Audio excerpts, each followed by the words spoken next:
close your eyes for just a moment. Imagine this. It's an ordinary Tuesday afternoon in 1978. You're walking home from school, no parent in sight, no phone to call, no scheduled activity waiting for you. Just you, the sidewalk, and whatever adventure you decide to create in the next few hours. Now, imagine feeling completely content in that moment. Not because something exciting was happening, but because you had learned something most adults today are still searching for. How to be happy without needing constant stimulation, validation, or distraction. Today, I'm going to share 5 tiny happiness hacks that those 1970s kids unknowingly mastered. Habits you can activate in just 10 seconds, anytime, anywhere. And here's the thing. The last one? It's the real game changer. Miss it, and you'll miss the one shift that can rewire your relationship with happiness faster than anything else. So let's step back in time and discover what those unsupervised, bored, sometimes lonely kids figured out about joy that we've somehow forgotten. Picture this. You're a kid in the 70s. No iPad, no YouTube, no notifications. You're sitting on your front porch and, honestly, you're bored out of your mind. But then something shifts. You start noticing things. The way the light hits the pavement. The sound of a neighbor's lawnmower humming in the distance. The smell of fresh-cut grass mixing with summer heat. You weren't trying to be mindful. You didn't even know that word, but you were fully present. Here's your 10-second hack. Name 3 things you can sense right now, out loud or in your head. What do you see? What do you hear? What do you feel? I see the light coming through my window. I hear the hum of the refrigerator. I feel the chair supporting me. This works because your brain can't spiral into anxiety and focus on the present moment at the same time.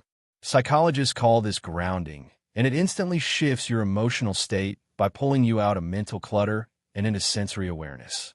Try it now. 3 things. Feel that tiny shift. That's your nervous system relaxing.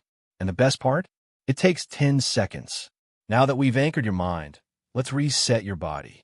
Imagine this. You're a 1970s kid climbing a tree. Not because someone told you it was good exercise, but because it felt good. Your body was loose, free, confident. You trusted it to catch you, balance you, move you through the world. Fast forward to now. You're hunched over a screen, shoulders tight, jaw clenched, breath shallow. Your body is silently telling your brain, hey, we're under threat. Here's the hack. Stand up, stretch your arms wide, take 1 deep breath in, and smile. Even just a little. Just 10 seconds. Your brain notices the posture. It recognizes the expansion. It interprets the smile. And it releases neurotransmitters linked to happiness, dopamine, serotonin, endorphins. This is why 1970s kids who spent hours running, jumping, rolling down hills often grew into adults with a baseline sense of physical ease. They didn't need a gym membership to feel good in their bodies. They just moved freely, often, and without overthinking it.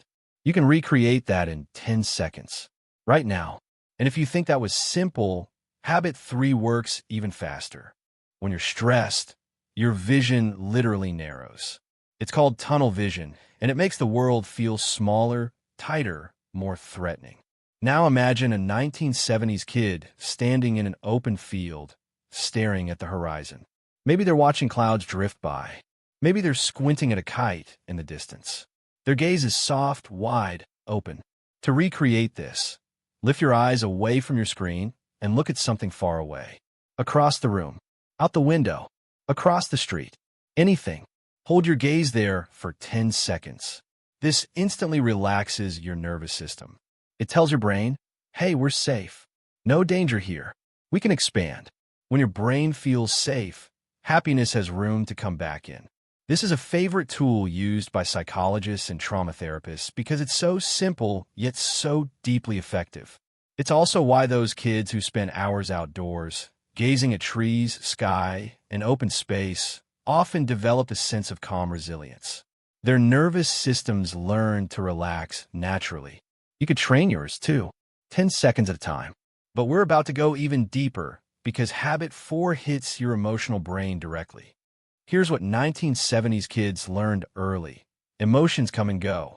You'd get into a fight with your best friend at recess, feel devastated for an hour, Then somehow by dinner time, you'd forgotten all about it. Why? Because no one told them to suppress their feelings or distract themselves with screens. They just felt things, named them, even if just to themselves, and moved on. Most people think happiness comes from avoiding negative emotions. Not true. Happiness comes from understanding them. Here's your 10-second emotional hack. Whatever you're feeling right now, just name it. I'm stressed. I'm overwhelmed. I'm annoyed. I'm tired. I'm restless. The moment you name the emotion, your brain calms down. A part of your brain called the amygdala, the fear center, actually reduces its activity. It's like telling your mind, relax. I've got this under control. This tiny habit helps you process emotions faster, which clears space for happiness to come back in. And now we're here. The last habit, the one I told you not to miss. The most powerful 10-second happiness hack those 1970s kids unknowingly mastered. You ready? Most of our unhappiness comes from one place. We're stuck in the moment. Stuck in stress. Stuck in overthinking. Stuck in whatever just happened. But 1970s kids, they learned early to think ahead. Not in an anxious way, but in a confident way. If they messed up, they'd think, okay, what do I do next time? If they got hurt, they'd think, how do I avoid that tomorrow? They developed an internal locus of control, a belief that they could shape their future, even if they couldn't control the present. Here's the habit. Ask yourself, what would the happiest, strongest version of me do right now? Pause for 10 seconds and let the answer rise. It might say, take a breath. Let go. Don't react. Relax your shoulders. Move on. Smile. Try again. This is powerful because it activates your prefrontal cortex, the part of your brain responsible for long-term thinking and emotional control. You're not reacting from stress. You're responding from your highest self. This habit alone can transform your day and, honestly, your whole life because it gives you a sense of agency. You're not a victim of your emotions. You're the author of your next move. That's why I said don't miss this one. So remember this. Happiness isn't something you wait for. It's something you create moment by moment, breath by breath. Those 1970s kids, the ones who spent hours alone, bored, unsupervised, they didn't have a manual for happiness. But they learned something we've forgotten.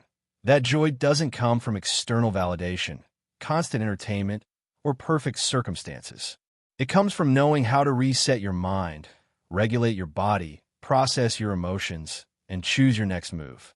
You now have 5 tools that can shift your mood, reset your mind, and pull you back into a better version of yourself, all in the time it takes to take a breath. Use one today, use one tomorrow, and slowly, you'll notice your happiness doesn't just come and go. It becomes something you can create, something you can control, something that lives inside you, no matter what's happening outside. And that's the kind of resilience those unsupervised kids carried into adulthood. Maybe, just maybe, they were onto something.